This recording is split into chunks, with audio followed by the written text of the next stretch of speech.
This morning, it's raining. It's a stark contrast to yesterday when the weather was absolutely superb. And I'm glad I did a bike ride yesterday and got that good weather. But it just means one thing for me. The rain, well, it doesn't stop play. And like last year, when it rained a little bit, I was out in it. And you can't come all this way just to sit in your hotel room. So I shall continue with trying to find some of these obscures, and the rain actually is the best time in some respects to do some of this, because there aren't as many people wandering around and you can have a wander yourself to your heart's content. But yeah, don't ever let the inclement weather stop you from enjoying your time away. Breakfast now, and then on the old feet.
From a place where they tried their best to keep you alive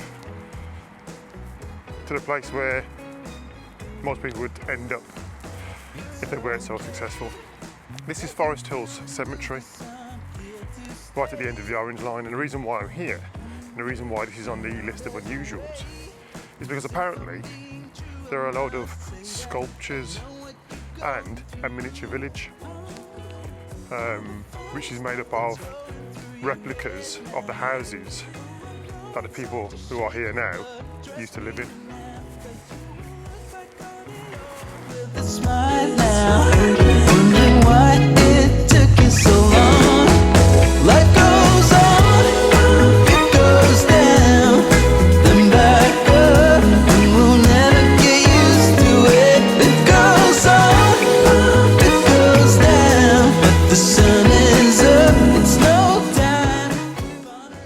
A very ornate piece of land, culminating in the lake that you see behind me. Clearly, the families of the people that are interred here had quite a lot of cash, and that miniature village is really interesting. A bit of a picnic spot for some people as well, which is quite strange. But enough filming in the cemetery. I think it's a bit moody. I'm going to get myself back out into town.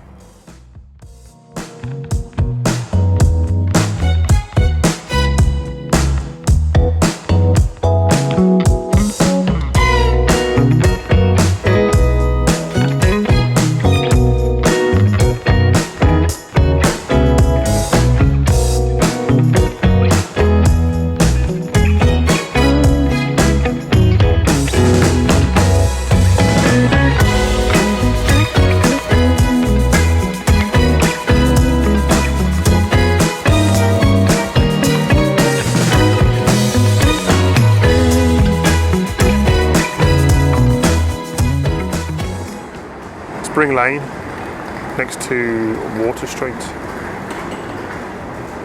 An important location for the city, as without this particular lane, the city of Boston may never have existed. And the reason I say this is because beneath my feet, and it's all been covered over for many a year now, stood the original water source that made Boston the city that it actually is.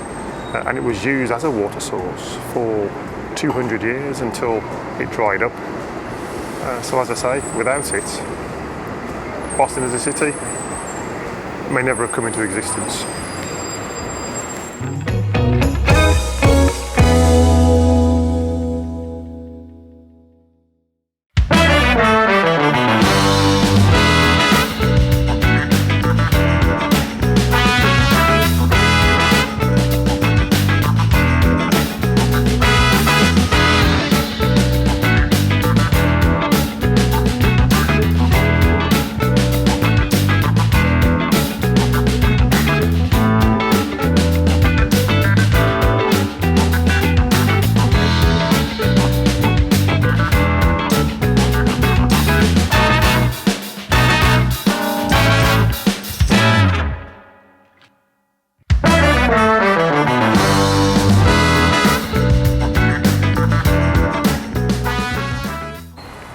If there's one thing that the Bostonians were quite good at back in the day, it was a bit of a riot, a bit of insurrection, a bit of a rumble. This is the site of the Boston tax riots in August of 1765. You're just gonna love me from way back over there. So step it up, step it up, step it up. I'm currently sat in the Cops Hill burial ground, and I'm not here to film the actual cemetery, but this, the narrowest house in Boston, or the skinny house, or the spite house as it's actually called. Now I can't believe that I've been here for well over 10 years now, and I've walked past this house and never paid it a blind bit of notice. But it's actually an attraction in Boston. And the story has it that there were two brothers that inherited this piece of land.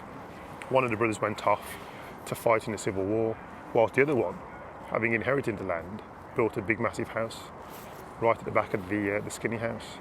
When the other brother came back from the war, he was so disgusted that his brother had taken up so much of the land that he built that narrow house in spite of his brother, and to block the view and the light from that big house behind. Rows aplenty back in the day.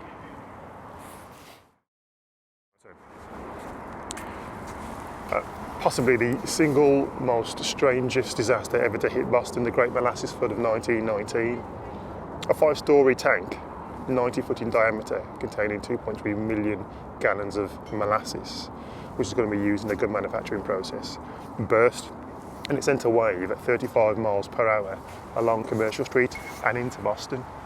It killed a number of horses and 21 people. The company that made the tank, they were eventually sued for $1 million, which was massive back in the day, and it actually took 87,000 man-hours to clean up the mess. A sticky end. You'll be gone.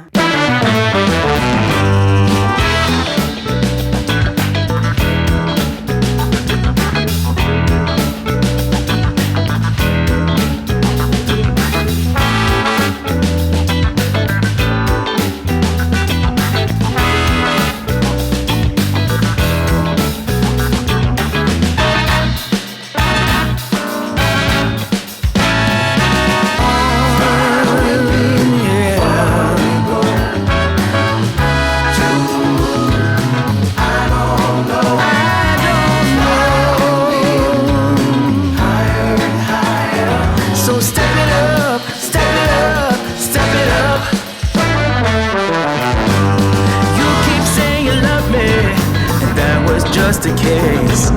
Now you're here right by my side, brighten up my days. Was never enough for me.